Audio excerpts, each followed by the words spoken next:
Hello everyone, I welcome you all to this incredible platform of Indologous। तो आज के इस वीडियो में हम डिस्कस करने वाले हैं around 50 important questions of political science. तो इस वीडियो में हम अराउंड 50 क्वेश्चंस डिस्कस करेंगे एंड पर क्वेश्चन हम अराउंड 4 to 5 इंपॉर्टेंट पॉइंट्स पे डिस्कस करेंगे। तो ये examination point of view and revision point of view दोनों से आपके लिए काफ़ी ज़्यादा यूजफुल वीडियो रहेगी। तो चलिए इस वीडियो को स्टार्ट करते हैं। तो फर्स्ट क्वेश्चन है हमारा, the directive principles of state policy has been adopted from which constitution. Right answer हो जाएगा इसके लिए ऑप्शन नंबर सी, यानी कि इरिश कॉन्स्टिट्यूशन। तो आयरलैंड के कॉन्स्टिट्यूशन से हमने directive principles of state policy यानी कि डीपीएसपी बोरो की है, ये आपने ध्यान में रखना है। The directive principles of state policy in the Indian constitution were borrowed from the 1937 constitution of Ireland. तो 1937 में जो आयरलैंड का कॉन्स्टिट्यूशन फ्रेम हुआ था, इससे हमने डीपीएसपीज ली हैं। जो इंडियन कॉन्स्टिट्यूशन है इसको बैग ऑफ बोरोइंग के नाम से भी जाना जाता है, क्योंकि हमने काफ़ी ज़्यादा जो चीज़ें हैं जो हमारी एक तरीके से हम कह सकते हैं हमारे कॉन्स्टिट्यूशन में है, like fundamental rights, fundamental duties and काफ़ी ज़्यादा चीज़ें जो हमने अपने कॉन्स्टिट्यूशन में इंक्लूड की हैं, we have borrowed it from various countries constitution. For example अगर हम बात करें फंडामेंटल राइट्स की, तो ये हमने यूएसए से बोरो किया है। एंड अगर हम बात करें फंडामेंटल ड्यूटीज़ की, तो फंडामेंटल ड्यूटीज़ हमने यूएसएसआर से बोरो किया है, ये भी आपने ध्यान में रखना है। सो अदर देन दैट अगर हम बात करें, the makers of the Indian constitution were influenced by the Irish nationalist movement, particularly the Irish home rule movement. तो आयरलैंड में जो मूवमेंट हुआ था, ये होम रूल मूवमेंट, इससे भी काफ़ी ज़्यादा इंस्पायर्ड थे हमारे ग्रेट लीडर्स लाइक बाल Gangadhar Tilak and Annie Besant. इन्होंने इंडिया में स्टार्ट किया था home rule movement in the year 1916, ये भी आपने ध्यान में रखना है। एंड एनी बेसेंट, जो एनी बेसेंट हैं, she was also the first woman president of Indian national Congress, ये भी आपने ध्यान में रखना है। इसके अलावा अगर हम बात करें directive principle of state policy होती क्या है, तो बेसिकली ये कुछ ऐसी गाइडलाइंस होती हैं जो इंडियन पार्लियामेंट को ध्यान में रखनी होती हैं before framing the new policies. तो इन सिंपल टर्म्स टीपीएसपी ये होती हैं। और आयरलैंड की बात करें तो आयरलैंड की कैपिटल डबलिन में सिचुएटेड है। चलिए नेक्स्ट क्वेश्चन डिस्कस कर लेते हैं। The next question is, in case of death of President and the Vice President of India, the dash act as the President of India। Right answer हो जाएगा इसके लिए ऑप्शन नंबर ए, यानी कि chief justice of India act करते हैं like the president of India in case जो president है और वाइस प्रेसिडेंट है दोनों की सीट वैकेंट है। तो दैट केस पे क्या होगा कि जो chief justice of India CJI होंगे वो एक्ट करेंगे एज द प्रेसिडेंट। करंट में हमारे प्रेसिडेंट की बात करें तो Mrs Droupadi Murmu is currently the president of the country. And vice president की बात करें तो श्री जगदीप धनखड़, ये है करंट में हमारे वाइस प्रेसिडेंट। और करंट में हमारे जो चीफ जस्टिस हैं वो हैं डी वाई चंद्रचूड़। तो ये भी आपने ध्यान में रखना है, डी वाई चंद्रचूड़। और फर्स्ट चीफ जस्टिस कौन थे? H J Kania was the first chief justice of our country. So the president discharge of functions act of 1969 states that the chief justice of India acts as the president when both president and vice president's offices are vacant। यानी जब दोनों की seat खाली होगी तो तब CJI will act like the president। The CJI is the highest ranking officer in the Indian federal judiciary and is appointed by the president। Moreover, जो chief justice of India होते हैं, इनके अपॉइंटमेंट के लिए भी जो इंडियन प्रेसिडेंट होते हैं वही रिस्पॉन्सिबल होते हैं, ये आपने ध्यान में रखना है। चलिए नेक्स्ट क्वेश्चन डिस्कस कर लेते हैं। The next question is, who among the following was the India's longest serving prime minister as of 2024। Right answer हो जाएगा ऑप्शन नंबर ए, यानी कि जवाहरलाल नेहरू। तो पंडित जवाहरलाल नेहरू जो इंडिया के फर्स्ट प्राइम मिनिस्टर थे, इन्होंने ही सर्व करा है as the longest prime minister of the country. और इनका टेन्योर कितना है? 16 years 286 days is the tenure of Pandit Jawaharlal Nehru, ये भी आपने ध्यान में रखना है। अगर हम बात करें second longest serving Indian prime minister, तो वो हो जाएंगी इंदिरा गांधी। तो इंदिरा गांधी इंडिया की फर्स्ट फीमेल प्राइम मिनिस्टर भी हैं, और इसके साथ साथ second longest serving prime minister भी इंदिरा गांधी ही हैं, ये भी आपने ध्यान में रखना है। And she was also the first woman prime minister जिनको भारत रत्न से सम्मानित किया गया था, ये भी आपने ध्यान में रखना है। तो चलिए नेक्स्ट क्वेश्चन डिस्कस कर लेते हैं। So the next question is, which article of the Indian Constitution lays down the process of process for introducing changes in the constitution. Right answer हो जाएगा इसके लिए ऑप्शन सी, यानी कि आर्टिकल 368। तो अंडर आर्टिकल 368 के अंदर ऐसा प्रोविजन मेंशन्ड है कि जो हमारे कॉन्स्टिट्यूशन है उसमें सर्टेन चेंजेस किए जा सकते हैं, लेकिन जो मूल है हमारे प्रियम्बल का, जिसको हम कह सकते हैं बेस है जो हमारे प्रियम्बल का, हमारे कॉन्स्टिट्यूशन का, it can not be changed. और जो बेसिक प्रिंसिपल्स हैं उनको चेंज नहीं किया जा सकता है एंड टाइम के अकॉर्डिंग बट सर्टेन चेंजेस किए जा सकते हैं। It is mentioned in article 368 of the Indian constitution which is present in part 20। ये भी आपने ध्यान में रखना है। सो in part 20 the Article 368 of the Indian Constitution gives authority to the Parliament for amending the Constitution with its procedure. So चलिए next question discuss कर लेते हैं। तो नेक्स्ट क्वेश्चन है, which of the following finance ministers discontinued the tradition of representing the union budget and the railway budget separately. Right answer हो जाएगा इसके लिए ऑप्शन नंबर बी, यानी कि अरुण जेटली। तो अरुण जेटली ये इन्होंने जो एक प्रोविजन था कि जो यूनियन बजट है और रेलवे बजट है इन दोनों को सेपरेटली प्रेजेंट किया जाएगा पार्लियामेंट में, इस प्रथा को एक तरीके से डिसकंटिन्यू किया था। इस जो ये प्रथा चलती आ रही थी, जो ये प्रोविजन चलते आ रहा था, ट्रेडिशन चलते आ रहा था, इसको तोड़ दिया था। तो ये आपने ध्यान में रखना है, very important question. So Arun Jaitley was the first finance minister to present a combined union budget and railway budget in 2017। तो 2017 में इन्होंने इस ट्रेडिशन को ब्रेक किया, ending 92 year old practice of presenting the two budgets separately. The British first separated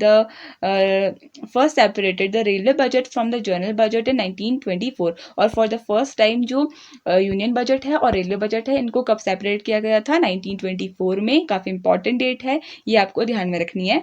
following the recommendations of the Acworth's committee, you have to keep this in mind. इसके अलावा अगर हम बात करें हमारी कंट्री के फर्स्ट फाइनेंस मिनिस्टर की, तो आर के Shanmukham Shetty was the first finance minister of the country। ये भी आपने ध्यान में रखना है। He was the first finance minister of the independent India। चलिए नेक्स्ट क्वेश्चन देख लेते हैं।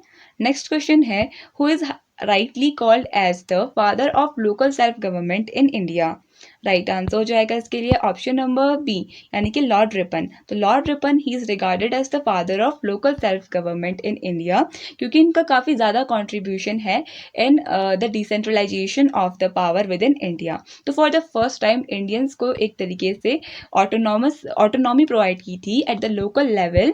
तो लोकल बॉडीज फ्रेम की गई थी जहाँ पे लाइक द डिस्ट्रिक्ट बोर्ड्स बनाए गए थे एंड म्यूनिसिपल कॉरपोरेशंस बनाई गई थी, और इनको जो वर्क मिला था वो था एजुकेशन, सैनिटेशन और पब्लिक हेल्थ के ऊपर ध्यान देना। So this was the work of this district board and municipal corporation which were created by Lord Ripon at the local level, इसलिए इनको father of local self government कहा जाता है। Lord Ripon is regarded as the father of local self government in India. He was considered to have given the Indians the first taste of independence by establishing the local self-government in 1882।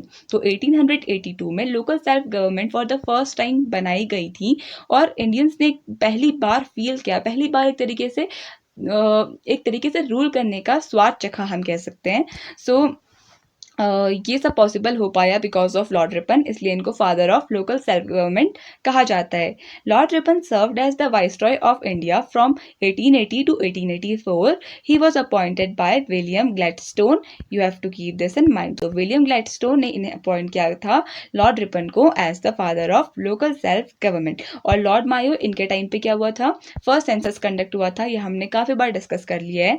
And Lord Curzon की बात करें तो Lord Curzon इन्होंने बंगाल को divide किया था, ये भी आपने ध्यान में रखना है। अगर हम बात करें लॉर्ड क्लाइव की, तो Robert Clive he was responsible for the battle of Plassey which was fought on 23rd of June 1757। ये भी आपने ध्यान में रखना है। तो चलिए हम नेक्स्ट क्वेश्चन डिस्कस कर लेते हैं। The next question is, in which of the following years was Rajya Sabha first constituted. Right answer हो जाएगा ऑप्शन नंबर ए, यानी कि 1952 में फॉर द फर्स्ट टाइम जो हमारी राज्यसभा है, जिसको upper house of the parliament and council of states के नाम से भी जाना जाता है, ये for the first time frame हुई थी 1952 में. So the Rajya Sabha was first constituted on April 3, 1952. The first session of the Rajya Sabha was held on 13 मई 1952. तो पहला सेशन कब हुआ था? 13 ऑफ मई 1952 को हुआ था. The Rajya Sabha is known as the upper house of the Indian Parliament, also known as the Council of State, very important.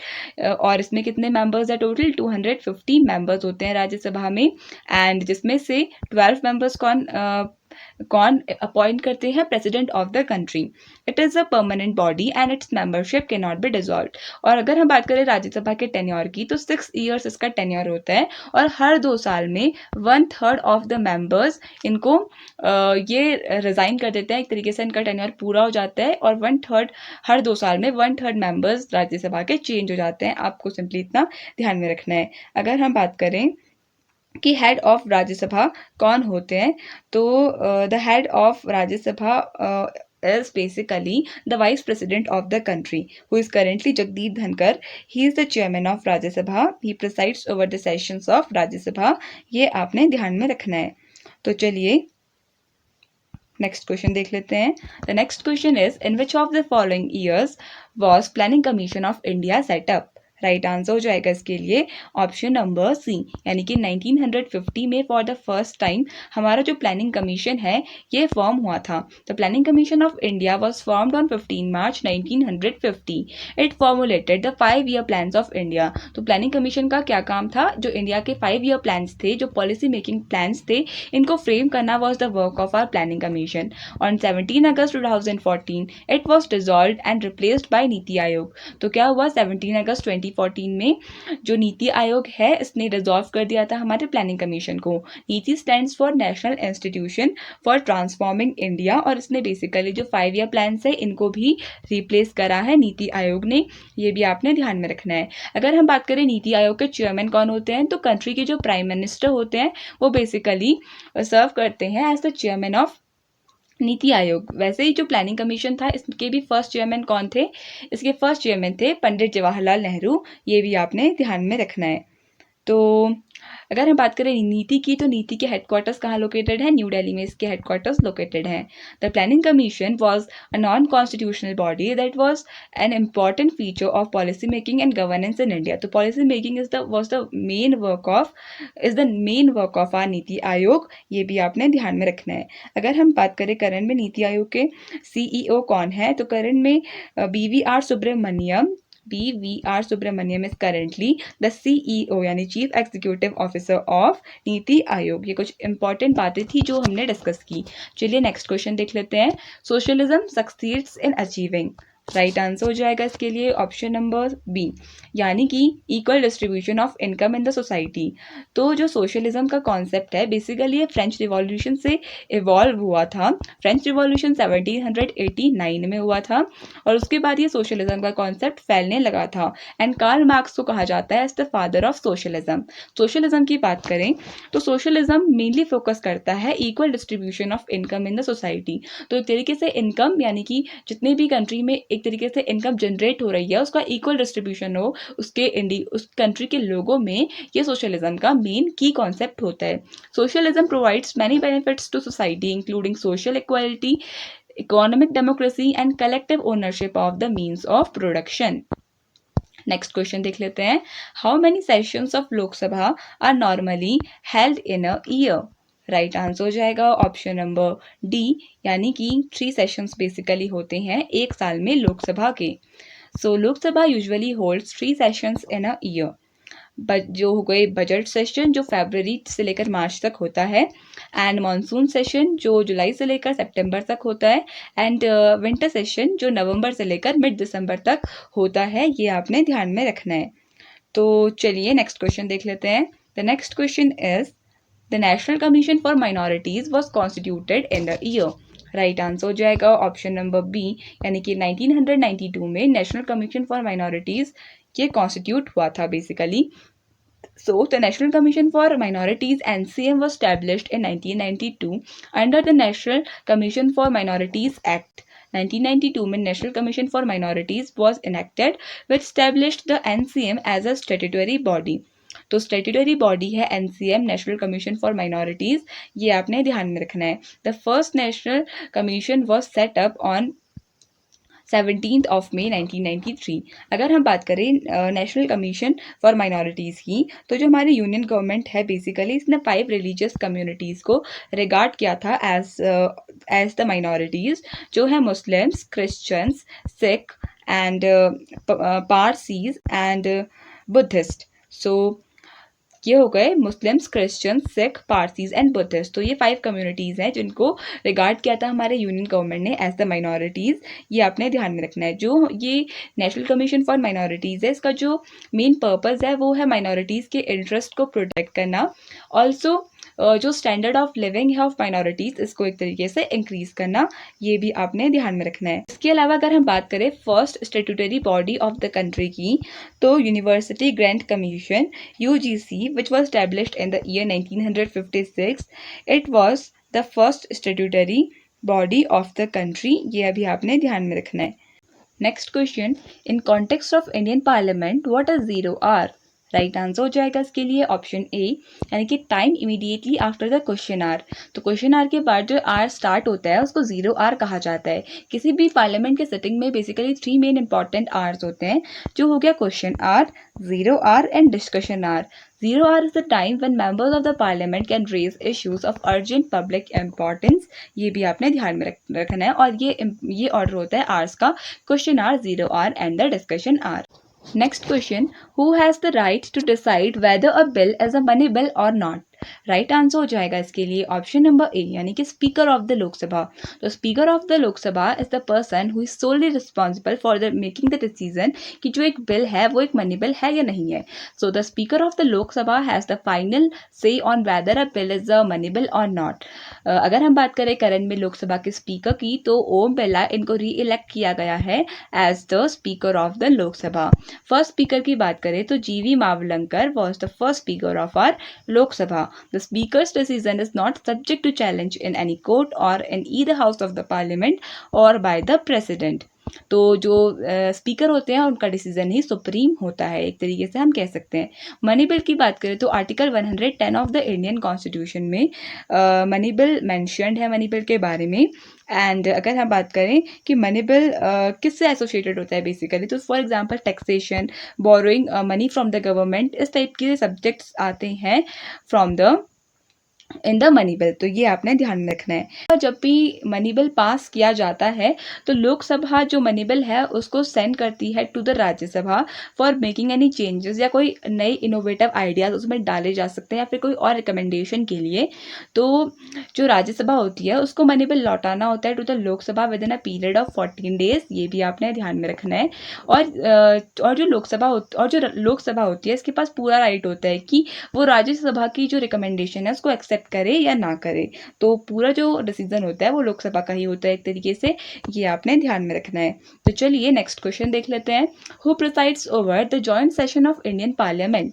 Right answer हो जाएगा ऑप्शन सी, यानी कि स्पीकर ऑफ द लोकसभा। तो speaker of the Lok Sabha preside करते हैं अगर joint session किया जाता है पार्लियामेंट में, यानी लोकसभा और राज्यसभा का जॉइंट सेशन होता है, तो तब Lok Sabha speaker of the Lok Sabha he responsible होते हैं for presiding the joint session। The Speaker of the Lok Sabha presides over any joint session in the Indian Parliament। If the Speaker is absent, the Deputy Speaker of the Lok Sabha presides। तो अगर Speaker absent हुए, in case किसी कारणवश Speaker absent है, तो Deputy Speaker preside करते हैं इस जॉइंट सेशन में। ये भी आपने ध्यान में रखना है। सो अगर डेप्यूटी स्पीकर एब्सेंट हैं तो deputy chairman of the Rajya Sabha presides over this the joint session। If none of the above are present, then any other member of the parliament can preside by consent of both the houses। और अगर ये दोनों ही absent रहे और speaker भी absent है, तो इस केस में कोई भी मेंबर पार्लियामेंट का प्रिसाइड कर सकता है ओवर दिस जॉइंट सेशन। ये भी आपने ध्यान में रखना है। और अगर हम बात करें चेयरमैन ऑफ राज्यसभा की, तो चेयरमैन कौन है? जगदीप धनखड़। और डेप्यूटी चेयरमैन की बात हमने की थी, डेप्यूटी चेयरमैन है राज्यसभा के हरिवंश नारायण सिंह। ये भी आपने ध्यान में रखना है। तो ये कुछ बेसिक बातें थी। और चलिए नेक्स्ट क्वेश्चन अब डिस्कस कर लेते हैं। The next question is who is the first law officer of the country. Right answer हो जाएगा ऑप्शन बी, यानी कि अटॉर्नी जनरल। तो attorney general of the country को कहा जाता है as the first law officer of the country. The attorney general is the chief legal adviser to the government and primary lawyer in the Supreme Court of India. Current में attorney general की बात करें तो R Venkataramani became the 16th Attorney General of India on October 1, 2022, taking over के वेणुगोपाल। तो के वेणुगोपाल को replace किया है आर वेंकट रमनी ने, और ये करंट में हमारे अटॉर्नी जनरल हैं, ये भी आपने ध्यान में रखना है। और इसके अलावा अगर हम बात करें हमारी कंट्री के फर्स्ट अटॉर्नी जनरल की, तो MC Stilwell is currently the first MC Stilwell was the first attorney general of the country, ये भी आपने ध्यान में रखना है। और जो अभी हमारे कंट्री में प्रेजेंट में जो डेप्यूटी स्पीकर है, डेप्यूटी स्पीकर की जो पोस्ट है वो अभी वैकेंट है, ये आपने ध्यान में रखना है। इट इज़ वैकेंट सिंस 23 जून 2019। तो 2019 से ही हमारी जो डेप्यूटी स्पीकर की जो ये पोस्ट है, डेप्यूटी स्पीकर की जो प्लेस है, ये वैकेंट है। और मिनिस्टर ऑफ पार्लियामेंट्री अफेयर्स की बात करें तो Kiran Rijiju is currently the minister of parliamentary affairs. तो चलिए नेक्स्ट क्वेश्चन डिस्कस कर लेते हैं, ये हम डिस्कस कर चुके हैं।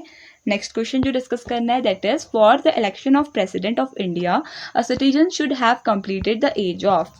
राइट आंसर के लिए ऑप्शन नंबर सी, यानी कि 35 ईयर्स के होने चाहिए कोई भी इंसान जो बनना चाहता है as the president of the country. So option C will be the correct answer. According to the article 58 of the constitution, no person shall eligible for the election as president unless he is a citizen of India. तो article 58 में ऐसा mentioned है कि जो primary conditions required है for being the president of the country वो ये हैं कि फर्स्ट ऑफ ऑल तो वो इंडिया का एक सिटीजन होना चाहिए, has completed the age of 35 years, at least उन्हें एज कंप्लीट होनी चाहिए, and is qualified for the election as a member of the house of the people, और एटलीस्ट वो हाउस ऑफ द पीपल यानी लोअर हाउस का यानी लोकसभा का member भी हुआ रहना चाहिए। तो ये भी आपने ध्यान में रखना है। चलिए नेक्स्ट क्वेश्चन डिस्कस कर लेते हैं। The next question is a member of parliament will lose his membership of parliament if he और she is continuously absent from the sessions for. Right answer हो जाएगा इसके लिए ऑप्शन नंबर बी, यानी कि 60 डेज। तो अगर 60 डेज तक कोई मेंबर पार्लियामेंट में एब्सेंट रहता है विदाउट एनी प्रायर नोटिस, तो इस केस में जो वो मेंबर है वो अपनी मेंबरशिप लूज कर देगा from the parliament. If a member is absent from the parliament for more than 60 days continuously without giving any prior information और टेकिंग परमिशन, देन ही और she can lose their seat in the parliament. ये भी आपने ध्यान में रखना है। तो चलिए नेक्स्ट क्वेश्चन देख लेते हैं। The next question is on which date the Supreme Court of India started operation in independent India. Right answer for this question will be option number B, यानी कि 28 जनवरी 1950 को जो हमारा सुप्रीम कोर्ट है उसने अपने ऑपरेशंस यानी कि बेसिकली उसने अपना फंक्शन करना स्टार्ट कर दिया था। Option B will be the correct answer. The Supreme Court of India came into existence on 26 January 1950 और अपना जो काम करना स्टार्ट कर दिया था on 28 January, and it started working on 28 January 1950 from the premises of the parliament house. और देखिए पार्लियामेंट हाउस से ही स्टार्ट करा था वर्किंग सुप्रीम कोर्ट ने। और ये करंट जो बिल्डिंग है सुप्रीम कोर्ट की वहाँ कब शिफ्ट हुआ 1958 में। करंट में चीफ जस्टिस की बात करें तो doctor D.Y. Chandrachud is currently the 50th chief justice of the country. अगर हम बात करें 49th चीफ जस्टिस कौन थे, तो you Lalit was the 49th chief justice of the country. अगर बात करें फर्स्ट चीफ जस्टिस कौन थे, तो H.J. Kania was the first chief justice of the country. First female chief justice की बात करें तो Fatima Beevi was the first female chief justice of our country. ये भी आपने ध्यान में रखना है। और करेंटली हमारे सुप्रीम कोर्ट में 33 जजेस प्रेजेंट हैं। चलिए नेक्स्ट क्वेश्चन देख लेते हैं।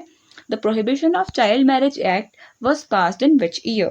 राइट आंसर हो जाएगा इस क्वेश्चन के लिए ऑप्शन नंबर बी, यानी 2006। तो 2006 में ये prohibition of child marriage act पास हुआ था।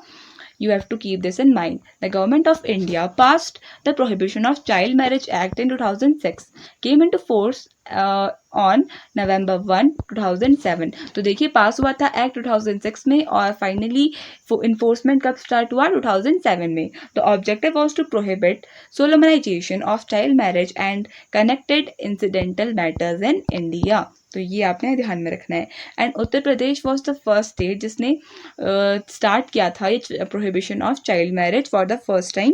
ये आपने ध्यान में रखना है। इसके अंडर जो minimum age of marriage males के लिए हो गई थी 21 ईयर्स और फीमेल्स के लिए हो गई थी 18 ईयर्स। ये आपने ध्यान में रखना है। जो ये एक्ट था चाइल्ड मैरिज एक्ट ऑफ 2006, इसने बेसिकली रिप्लेस किया था child marriage restaurant act of 1929। ये भी आपने ध्यान में रखना है। तो चलिए नेक्स्ट क्वेश्चन डिस्कस कर लेते हैं। नेक्स्ट क्वेश्चन है which of the following countries has the lengthiest constitution in the world? Right answer हो जाएगा इसके लिए ऑप्शन नंबर सी, यानी कि इंडिया। तो हमारी कंट्री इंडिया का वर्ल्ड में सबसे लॉन्गेस्ट रिटन कॉन्स्टिट्यूशन है, यानी लेंथीएस्ट कॉन्स्टिट्यूशन है। ये भी आपने ध्यान में रखना है। India's constitution is the lengthy, elaborate and detailed document. Originally, it consisted of 395 articles arranged under 22 parts and 8 schedules. तो ओरिजिनली हमारे कॉन्स्टिट्यूशन में 395 आर्टिकल्स थे, 22 पार्ट्स एंड 8 शेड्यूल्स थी। India has the longest written constitution in the world और currently इसमें 1,46,385 words हैं English में, English version में। The constitution is made up of 448 articles, 22 parts and 12 schedules now. तो अब ये रिसेंट डेटा है जो आज के समय में हमारे कॉन्स्टिट्यूशन में 448 आर्टिकल्स हैं, 22 पार्ट्स हैं और 12 शेड्यूल्स हैं। It is Indeed the lengthiest constitution in the world. ये भी आपने ध्यान में रखना है। और कुछ ऐसी कंट्रीज भी हैं जिनके पास कॉन्स्टिट्यूशन नहीं है, वो कौन कौन सी हैं? ऐसे क्वेश्चन भी आ सकता है जैसे Israel, Canada, Saudi Arabia and New Zealand. These countries don't have any constitution. ये भी आपने ध्यान में रखना है। एंड अगर हम बात करें फादर ऑफ इंडियन कॉन्स्टिट्यूशन, तो BR अम्बेडकर, इनको कहा जाता है फादर ऑफ इंडियन कॉन्स्टिट्यूशन। इसके अलावा who is known as the father of constitutions in the world की बात करें तो जेम्स मैडिसन, इनको कहा जाता है father of constitutions in the world. ये भी आपने ध्यान में रखना है।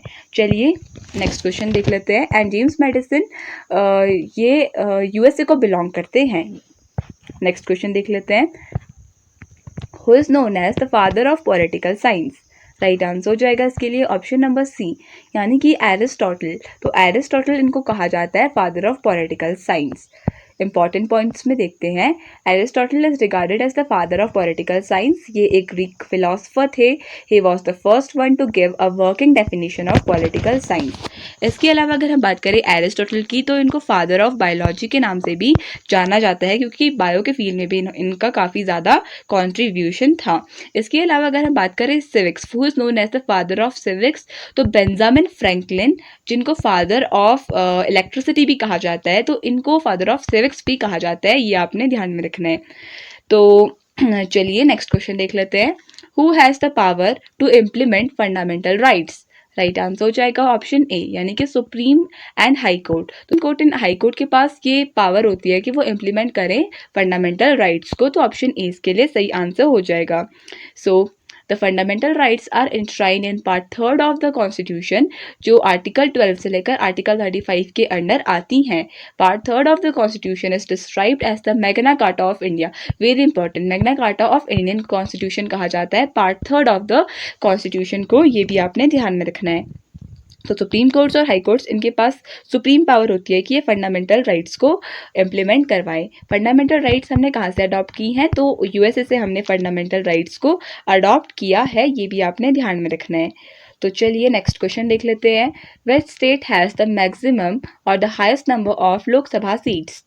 राइट आंसर होगा ऑप्शन नंबर बी, यानी कि उत्तर प्रदेश। तो उत्तर प्रदेश स्टेट में highest number of Lok Sabha seats हैं, ये आपने ध्यान में रखना है। एंड सेकेंड नंबर पे है Maharashtra. So Uttar Pradesh is the state having largest representation in Lok Sabha, जो है 80 सीट्स, और महाराष्ट्र सेकेंड नंबर पे है विथ 48 सीट्स। ये भी आपने ध्यान में रखना है। राज्यसभा की बात करें तो राज्यसभा में यूपी से हैं 31 मेंबर्स। तो you have to keep this in mind. चलिए नेक्स्ट क्वेश्चन देख लेते हैं। So before discussing next question, हम थोड़ा राज्यसभा के बारे में देखते हैं। राज्यसभा की टोटल स्ट्रेंथ होती है 250।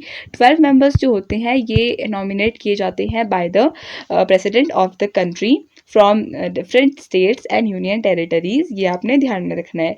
इसके अलावा अगर हम बात करें लोकसभा की, तो लोकसभा में मैक्सिमम 550 मेंबर्स हो सकते हैं, लेकिन करंट में हमारी लोकसभा में 543 मेंबर्स हैं। 543 सीट्स फिल्ड हैं करेंटली हमारी लोकसभा में। Next question, president Draupadi Murmu has appointed doctor justice Dhananjaya Yeshwant Chandrachud as the dash chief justice. तो मैंने अभी एक इंपॉर्टेंट पॉइंट में भी आई थिंक बताया था आपको कि जो डी वाई चंद्रचूड़ हैं इनको अपॉइंट किया गया है as the 50th chief justice of India. So option A will be the correct answer. So Justice D.Y. Chandrachud to take oath as the new Chief Justice of Indian Senior Most Supreme Court Judge and Chief Justice of India designate D.Y. Chandrachud is all set to become 50th head of Indian Judiciary. और इन्होंने किसको replace करा है? You Lalit जो 49th जज थे, CJI थे हमारे सुप्रीम कोर्ट के, इनको रिप्लेस किया है। ये भी आपने ध्यान में रखना है। तो चलिए नेक्स्ट क्वेश्चन डिस्कस कर लेते हैं। नेक्स्ट क्वेश्चन है which body framed the constitution of India. Right answer होगा ऑप्शन, यानी कि constituent assembly was the body which was responsible for framing the constitution of India. It also acted as the main legislative body for the country from 1946 to 1950 तक इस एक main body थी. It comprised elected representatives, nominated members of the princely states. तो इसमें कुछ elected representative थे और कुछ nominated members थे. अगर हम बात करें हमारी कॉन्स्टिट्यूएंट असेंबली की फर्स्ट मीटिंग कब हुई थी, तो 9th ऑफ दिसंबर 1946 को फर्स्ट मीटिंग हुई थी हमारी कॉन्स्टिट्यूएंट असेंबली की। ये आपने ध्यान में रखना है। तो इसके जो चेयरमैन थे वो थे doctor B.R. Ambedkar. He was the chairman of the drafting committee of the constitution. हमने फाइनली अपना जो कॉन्स्टिट्यूशन है इसको अडॉप्ट किया था 26 नवंबर 1949 को, और फाइनली हमारे कॉन्स्टिट्यूशन इनैक्ट कब हुआ था? 26 जनवरी 1950 को. 26 नवंबर को ईच ईयर हम नेशनल कॉन्स्टिट्यूशन डे की तरह सेलिब्रेट करते हैं. ये भी आपने ध्यान में रखना है. तो चलिए नेक्स्ट क्वेश्चन देख लेते हैं. इसके अलावा अगर हम बात करें हमारे कॉन्स्टिट्यूशन को बनने में कितना टाइम लगा, काफ़ी इंपॉर्टेंट क्वेश्चन है. तो हमारे कॉन्स्टिट्यूशन को बनने में टोटल टाइम लगा 2 years 11 months and 18 days. तो ये भी आपने ध्यान में रखना है, वेरी इंपॉर्टेंट क्वेश्चन. तो चलिए नेक्स्ट क्वेश्चन डिस्कस कर लेते हैं. नेक्स्ट क्वेश्चन है who proposed the preamble before the drafting committee of the constitution. Right answer होगा ऑप्शन ए, यानी कि जवाहरलाल नेहरू. इन्होंने प्रेजेंट किया था प्रियम्बल को ड्राफ्टिंग कमेटी के सामने. तो बेसिकली जो प्रियम्बल होता है इसको कहा जाता है एज द प्रीफेस, या फिर एक तरीके से कह सकते हैं इंडेक्स ऑफ द कॉन्स्टिट्यूशन. जैसे हम कोई भी बुक पढ़ना स्टार्ट करते हैं तो उसकी जो प्रीफेस होती है, उसका जो इंडेक्स होता है उसमें लिखा होता है about the key points of the book. Like wise जो हमारा कॉन्स्टिट्यूशन है उसके की फीचर्स हमारे प्रीएम्बल में मेंशन्ड हैं. ये भी आपने ध्यान में रखना है. तो पंडित नेहरू इन्होंने ऑब्जेक्टिव रिजोल्यूशन पास किया था कॉन्स्टिट्यूएंट असेंबली में ऑन 13th of November 1946 में, और फाइनली कॉन्स्टिट्यूएंट असेंबली ने इस रिजोल्यूशन को एक्सेप्ट कर लिया था ऑन 22 जनवरी 1947 में, और उसके बाद प्रियम्बल को एक्सेप्ट कर लिया था इन the Indian constitution by the drafting committee. तो ये भी आपने ध्यान में रखना है. अगर हम बात करें Jawaharlal Nehru propose the preamble before the drafting committee of the constitution. It laid down the fundamentals, ideology and the philosophy of the constitutional structure. The preamble is an introduction to the constitution of India which contains the summary and the essence of the objectives of the constitution. तो एक तरीके से summary हम कह सकते हैं, summary है हमारा प्रियम्बल ऑफ द कॉन्स्टिट्यूशन. तो कॉन्स्टिट्यूशन की समरी एक तरीके से हम कह सकते हैं प्रियम्बल में मेंशन्ड है. ये आपने ध्यान में रखना है. इसके अलावा बात करें ड्राफ्टिंग कमेटी कब स्टैब्लिश हुई थी, तो 29 अगस्त 1947 को हमारी ड्राफ्टिंग कमेटी स्टैब्लिश हुई थी, और इसके हेड थे doctor Bhimrao Ambedkar. Next question है how many languages are contained in the 8th schedule of the Indian constitution. Right answer हो जाएगा इसके लिए ऑप्शन नंबर डी, यानी कि 22 लैंग्वेजेस मेंशनड है हमारे 8th schedule of the Indian constitution में, ये आपने ध्यान में रखना है। So there are 22 languages, official languages, and they are covered under the 8th schedule of the Indian Constitution. The Official Language Act of 1963 established that Hindi and English would both be the official languages. The act also made provisions for the use of these languages in Parliament, Central and State Acts and High Courts. तो basically 1963 में क्या हुआ था, हिंदी और English को official languages बना दिया गया था, जिनको यूज़ किया जाने लगा इन पार्लियामेंट, सेंट्रल और स्टेट एक्ट्स में, हाई कोर्ट्स में, एक्सेट्रा। इसके अलावा 8th शेड्यूल में 22 ऑफिशियल लैंग्वेजेस प्रेजेंट हैं, ये आपने ध्यान में रखना है। सो अगर हम बात करें इंडियन करेंसी नोट में कितनी लैंग्वेजेस हैं इन टोटल, तो 17 लैंग्वेजेस हैं इंक्लूडिंग हिंदी एंड इंग्लिश, और 15 रीजनल लैंग्वेजेस हैं। तो आप क्वेश्चन के अकॉर्डिंग आंसर दीजिएगा। चलिए नेक्स्ट क्वेश्चन डिस्कस कर लेते हैं। Next question, the fundamental duties in the Indian constitution is derived from which country? Right answer हो जाएगा ऑप्शन नंबर ए, यानी कि रशिया। तो रशिया से हमने फंडामेंटल ड्यूटीज़ का कॉन्सेप्ट अडॉप्ट किया है, ये आपने ध्यान में रखना है। Fundamental duties are derived from USSR, that is Russia. अगर हम बात करें शेड्यूल 1 की, तो schedule 1 of the Indian constitution deals with the subject matters like Indian states and union territories. तो ये कहीं और का इंपॉर्टेंट पॉइंट है जो यहाँ अटैच हो चुका है। And let me explain this कि जो शेड्यूल 1 है हमारे इंडियन कॉन्स्टिट्यूशन का, वो बेसिकली बताता है about the Indian states and union territories के लैंड बाउंड्रीज के बारे में, एंड उनका अगर नेम चेंज होता है तो उसके बारे में भी शेड्यूल 1 में मेंशन्ड है, उससे रिलेटेड प्रोविजंस। तो ये आपने ध्यान में रखना है। अदर देन दैट अगर हम बात करें फंडामेंटल ड्यूटीज़ की, तो जो 42nd अमेंडमेंट एक्ट हुआ था, 42nd अमेंडमेंट एक्ट ऑफ 1976 हुआ था, इसके अंडर फंडामेंटल ड्यूटीज़ को इंक्लूड किया था हमारे कॉन्स्टिट्यूशन में, और ये आर्टिकल 51A के अंडर आता है, ये आपने ध्यान में रखना है। इसके अलावा अगर हम बात करें, जो इंडियन कॉन्स्टिट्यूशन है इसको बैग ऑफ बोरोइंग कहा जाता है, क्योंकि हमने बहुत सारे प्रोविजंस जो हमने अपने कॉन्स्टिट्यूशन में इंक्लूड किए हैं। फॉर एग्जांपल कॉन्करेंट लिस्ट की बात करें तो कॉन्करेंट लिस्ट का प्रोविजन हमने ऑस्ट्रेलिया से अडॉप्ट किया है। And joint sitting of the 2 houses जो होती है लोकसभा और राज्यसभा के बीच में, वो भी हमने ऑस्ट्रेलिया से अडॉप्ट किया है, ये भी आपने ध्यान में रखना है। जॉइंट सिटिंग का कॉन्सेप्ट भी हमने ऑस्ट्रेलिया से अडॉप्ट किया है। इसके अलावा अगर हम बात करें हमने कैनेडा से क्या क्या अडॉप्ट किया है, तो कनाडा से हमने जो डिसेंट्रलाइजेशन ऑफ द पावर है उसका कॉन्सेप्ट हमने कनाडा से अडॉप्ट किया है, ये आपने ध्यान में रखना है। इसके अलावा आयरलैंड से हमने डीपीएसपी अडॉप्ट की है। कुछ इंपॉर्टेंट चीज़ें ही मैं आपको बता रही हूँ, जैसे डीपीएसपी हमने आयरलैंड से अडॉप्ट की है। इसके अलावा अगर हम बात करें नॉमिनेशन ऑफ द मेंबर्स, जो नॉमिनेशन होता है मेंबर्स का राज्यसभा में, वो भी हमने कहाँ से अडॉप्ट किया है, वो भी हमने अडॉप्ट किया है आयरलैंड से ही, ये भी आपने ध्यान में रखना है। इसके अलावा फंडामेंटल ड्यूटीज़ यूएसएसआर से करी हैं, एंड यूके से हमने parliamentary form of government, rule of law हमने यूके से लिया है, सिंगल सिटीजनशिप हमने यूके से ली है, एंड मैनी मोर। तो आगे अभी हम डिस्कस करेंगे अभी इस सेक्शन को, और इस क्वेश्चन को और बल्कि न बनाते हुए नेक्स्ट क्वेश्चन डिस्कस कर लेते हैं। नेक्स्ट क्वेश्चन है, who among the following was the chairman of steering committee of the constituent assembly? Right answer हो जाएगा ऑप्शन नंबर बी, यानी कि doctor Rajendra Prasad, who was also the first president of the country. तो इन्होंने, ये थे chairman steering committee के, और इन्होंने कॉन्स्टिट्यूएंट असेंबली को भी हेड किया था as the president. So Rajendra Prasad was the chairman of the steering committee of Constituent Assembly. The Union Constituent Assembly appointed a number of committees to deal with the different tasks of constitution making. तो हमारा जो constitution है उसको efficient बनाने के लिए, उसको proper बनाने के लिए काफ़ी committees का construction हुआ था, और इनमें से कुछ important committees थी, जैसे drafting committee इसके head कौन थे, B R Ambedkar ji.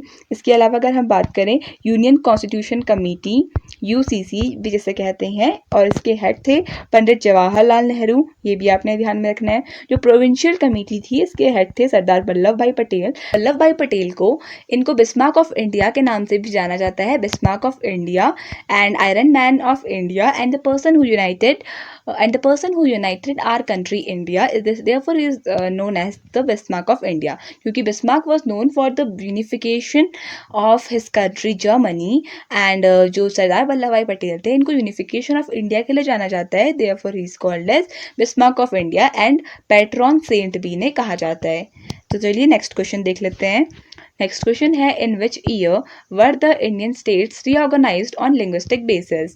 Right answer होगा ऑप्शन नंबर सी, यानी कि 1956 में जो इंडियन रीऑर्गेनाइजेशन एक्ट था on the basis of language, this was done. In 1956 the Indian states were reorganised on linguistic basis when the state reorganisation act of 1956 came into force. After the time of independence in 1947, India consisted of more than 500 disjointed princely states that were merged together to form different states. तो basically जो reorganization हुआ था states का on the basis of language वो 1956 में हुआ था, and Andhra Pradesh was the first state जो linguistic basis में डिवाइड हुआ था। ये भी आपने ध्यान में रखना है। एंड बेसिकली अगर हम बात करें 1947 के आसपास 500 प्रिंसली स्टेट्स थे, मोर देन 500 प्रिंसली स्टेट्स थे, और सरदार वल्लभ भाई पटेल ने काफ़ी प्रोमिनेंट रोल प्ले किया in uniting the country, therefore he is known as the Bismarck of the country. तो चलिए नेक्स्ट क्वेश्चन देख लेते हैं। The next question is, how many schedules are there in the Indian constitution. Right answer होगा option number D, यानी कि 12 schedules present है हमारे कॉन्स्टिट्यूशन में। The constitution of India contains 12 schedules. There are 12 schedules in the constitution of India, और originally कितनी थी, 8 schedules थी ओरिजिनली। और करंट में बात करें तो हमारे करंट में कॉन्स्टिट्यूशन में 448 आर्टिकल्स हैं, 25 पार्ट्स हैं, एंड 12 शेड्यूल्स प्रेजेंट हैं करंट में। ये भी आपने ध्यान में रखना है। तो चलिए नेक्स्ट क्वेश्चन देख लेते हैं। The concept of constitution first originated in which country. Right answer होगा ऑप्शन सी, यानी कि ब्रिटेन से हमने कॉन्स्टिट्यूशन का जो कॉन्सेप्ट है, कॉन्स्टिट्यूशन बनाने का जो कॉन्सेप्ट है, वो हमने ब्रिटेन से अडॉप्ट किया है। ये आपने ध्यान में रखना है। So the concept of constitution first originated in Britain, concept of constitution first originated in Britain which was unwritten constitution. और ये कॉन्स्टिट्यूशन कैसा था, अनरिटन कॉन्स्टिट्यूशन था। England's parliament often called as the mother of parliament कहा जाता है England के parliament को, has existed for over 7 centuries and founding document of its constitution is considered as the Magna Carta which was signed by king John in 1215। तो जो England का parliament है इसे Magna Carta of the parliaments कहा जाता है, और इनका जो फर्स्ट फाउंडिंग डॉक्यूमेंट था इसको किंग जॉन ने साइन किया था 1215 में। ये भी आपने ध्यान में रखना है। तो चलिए नेक्स्ट क्वेश्चन डिस्कस कर लेते हैं। द नेक्स्ट क्वेश्चन इज, तो इसके अलावा अगर हम बात करें कि वर्ल्ड में first constitution, first written constitution कौन सी कंट्री ने बनाया था, तो USA was the first country जिसने फर्स्ट रिटन कॉन्स्टिट्यूशन क्रिएट किया था, जिसको ड्राफ्ट किया था बिटवीन 1787 से लेकर 1788 के बीच में। तो ये भी आपने ध्यान में रखना है। Next question is, the term fourth estate is used for. Right answer हो जाएगा ऑप्शन डी, यानी कि the press and the newspaper. तो प्रेस और न्यूज़पेपर को fourth pillar of the democracy या फिर फोर्थ ई स्टेट के नाम से जाना जाता है। The fourth estate is a societal or political institution whose influence is not officially recognised and is most commonly referred to the news media, especially print journalism or the press. तो basically print journalism, press को कहा जाता है as the fourth estate of the democratic country. ये भी आपने ध्यान में रखना है। बेसिकली जो इसका काम होता है वो होता है एक तरीके से लोगों तक, सिटीजन्स तक ट्रांसपेरेंसी के साथ इंफॉर्मेशन प्रोवाइड करना। नेक्स्ट क्वेश्चन देख लेते हैं। Sikkim was granted statehood in which year. Right answer हो जाएगा इसके लिए ऑप्शन नंबर डी, यानी कि 1975 में सिक्किम को स्टेटहुड मिला था। Before this, it was not a part of India. Sikkim was granted statehood in 1975.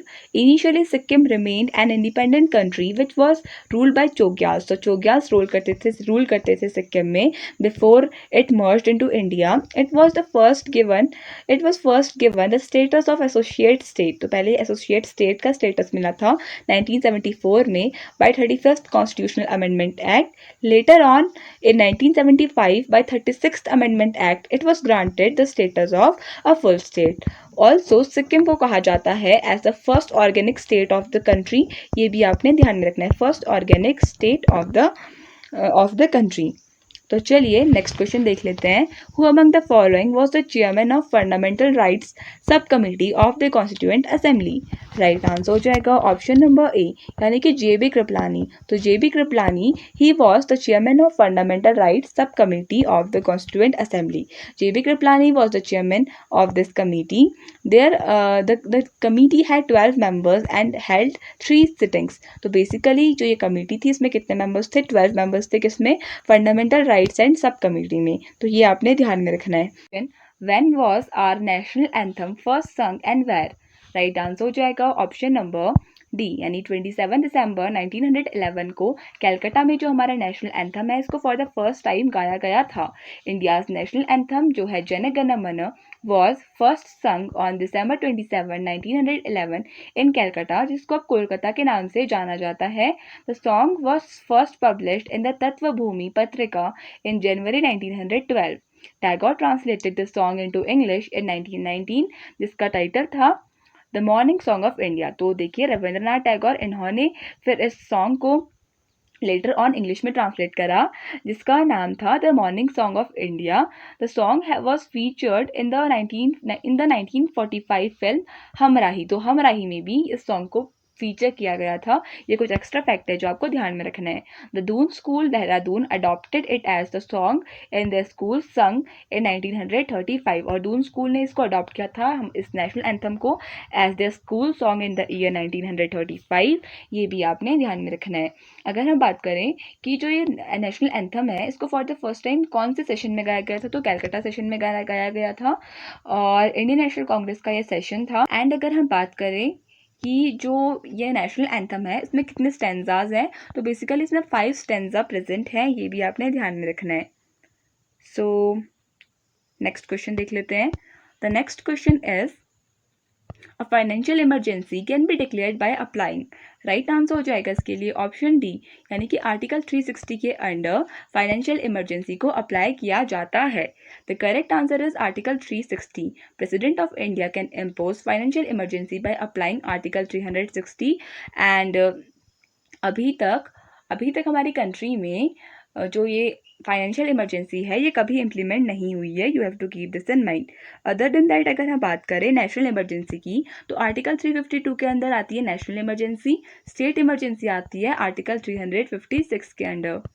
Next question, by which amendment were fundamental duties added to the constitution. Right answer हो जाएगा option B, यानी 42nd amendment act of 1976 के under fundamental duties को include किया था हमारे constitution में और इसको Magna Carta of the in constitution के नाम से जाना जाता है 42nd अमेंडमेंट एक्ट को.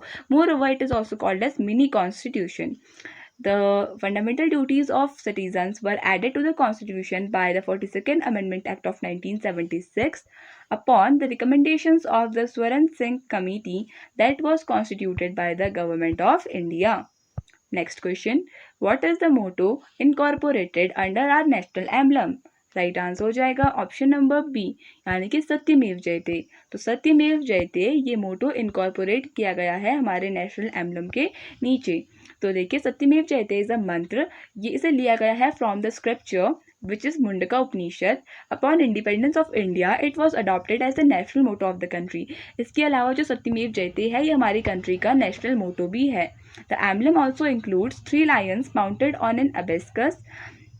इसके अलावा धर्मचक्र जो सेंटर में है हमारे नेशनल एम्बलम के और एक बुल है राइट में. ये काफ़ी इंपॉर्टेंट है कि बुल कौन सी साइड में प्रेजेंट है, राइट साइड में. एंड जो गैलोपिंग हॉर्स है वो प्रेजेंट है on the very left side of the national emblem. तो चलिए नेक्स्ट क्वेश्चन देख लेते हैं.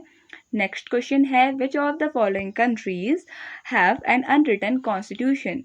राइट आंसर होगा ऑप्शन डी, यानी कि यूके यूनाइटेड किंगडम के पास एक अनरिटन कॉन्स्टिट्यूशन प्रेजेंट है. The correct answer is UK. The countries like UK, New Zealand, Israel have an uncodified और अनरिटन कॉन्स्टिट्यूशन. ये भी आपने ध्यान में रखना है. सो नेक्स्ट क्वेश्चन देख लेते हैं. which was described by Dr. B.R. Ambedkar as the heart and soul of the Constitution. Right answer हो जाएगा इसके लिए ऑप्शन नंबर सी, यानी कि राइट टू कॉन्स्टिट्यूशनल रेमेडीज, ये एक फंडामेंटल राइट है, इसको डॉक्टर बी आर अम्बेडकर ने heart and soul of the constitution की तरह रिगार्ड किया था. The correct answer is option C. Right to constitutional remedies was describe by doctor B R Ambedkar as the heart and soul of the constitution. Very important question. Ambedkar also called article 32 of the Indian constitution as जो है right to constitutional remedies as the heart and soul of the constitution. Same चीज़ लिखी है, तो ये आपने ध्यान में रखना है. And doctor B R Ambedkar इनको कहा जाता है as the father of Indian constitution. Next question, the method of impeachment of the president of India is adopted from.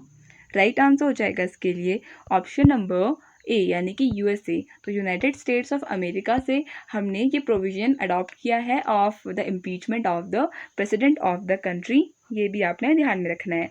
Other than that the method of impeachment is impeachment एक ऐसी process होती है जिसके through जो president of the country है उनको उनकी position से रिमूव किया जा सकता है.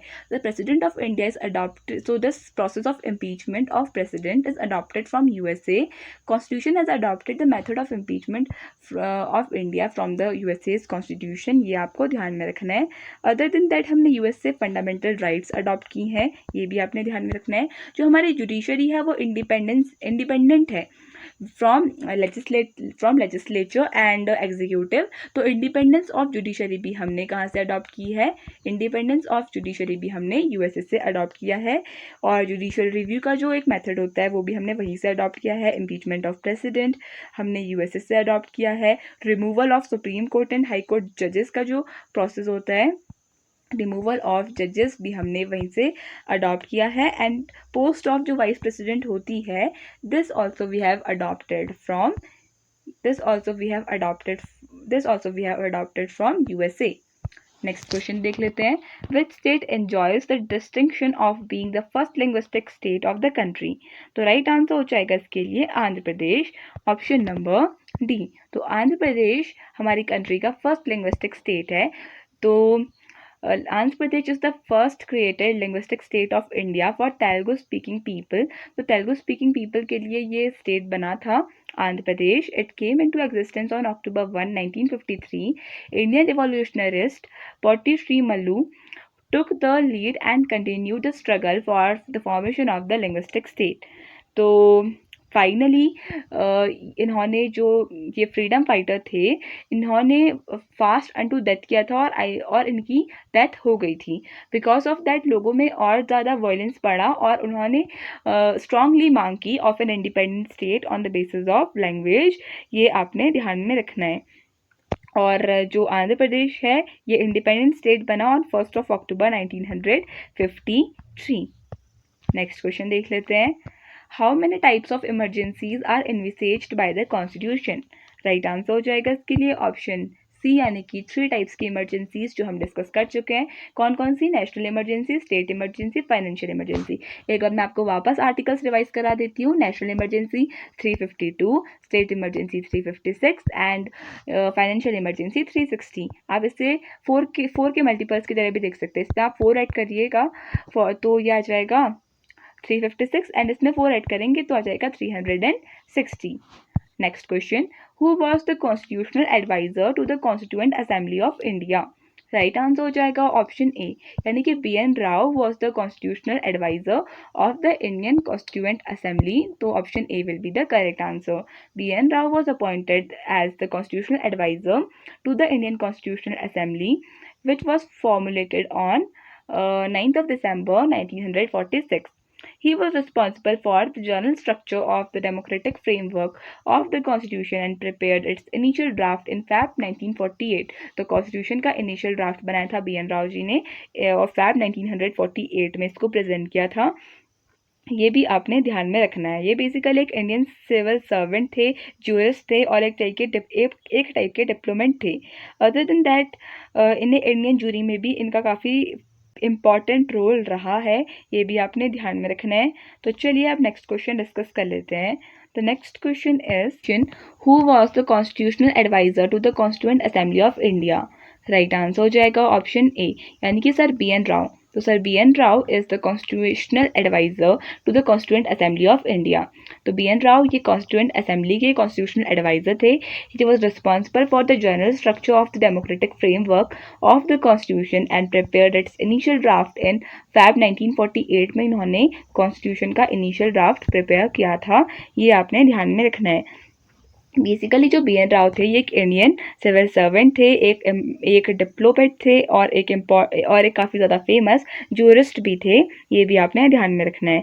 He was also an Indian civil servant. Next question, who among the following was not a member of the Constituent Assembly established in July 1946? Right answer हो जाएगा ऑप्शन नंबर ए, यानी कि महात्मा गांधी। तो Mahatma Gandhi despite of being a prominent freedom fighter ये constituent assembly के member नहीं थे। ये आपने ध्यान में रखना है। The Constituent Assembly was constituted on November 1946 under cabinet mission plan के अंडर हमारी कॉन्स्टिट्यूएंट असेंबली बनी थी। Vallabh bhai Patel was chairman of provincial constitution committee. J B Kripalani headed fundamental rights sub committee, हम डिस्कस कर चुके हैं। K M Munshi was the chairman of order of business committee. ये अभी तक हमने डिस्कस नहीं किया है, ये आप ध्यान में रखिएगा। K M Munshi was the chairman of order of business committee, ये आपने ध्यान में रखना है। चलिए नेक्स्ट क्वेश्चन देख लेते हैं। Who among the following, I think we have discussed this question. तो चलिए नेक्स्ट क्वेश्चन है, who said that the directive principles of state policy are just like a check on bank payable at the convenience of the bank। तो ये काफ़ी famous statement है जो है K T Shah का, एक काफ़ी फेमस इंडियन इकोनॉमिस्ट हैं। Option B will be the correct answer. K T Shah, इनका ये एक स्टेटमेंट है कि a cheque on the bank payable, जो डीपीएसपी है ये बेसिकली है a cheque on the bank payable at the convenience of the bank. तो एक तरीके का ये फ्रेज है।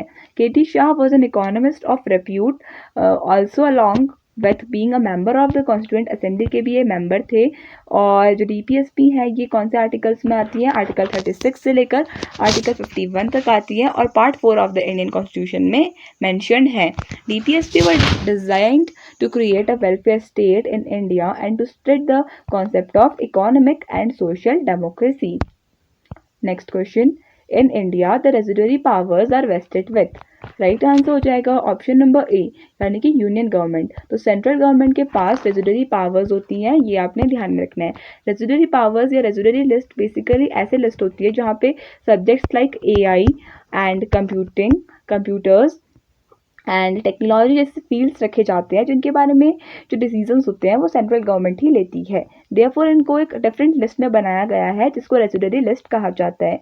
In India the union parliament has the residuary powers of legislation which means it has authority to make laws on subjects that are not mentioned in the state and concurrent list. Article 248 of the Indian Constitution of India states that Parliament has the exclusive authority to make laws on any matter which is not listed in content or the state list में जो mention नहीं है that is mentioned in the residuary list। ये आपने ध्यान में रखना है। So with this we come to an end of this video। I hope आपको ये वीडियो पसंद आया होगा। So thank you so much for watching this video and I would like to wish you all the very best for your coming examinations।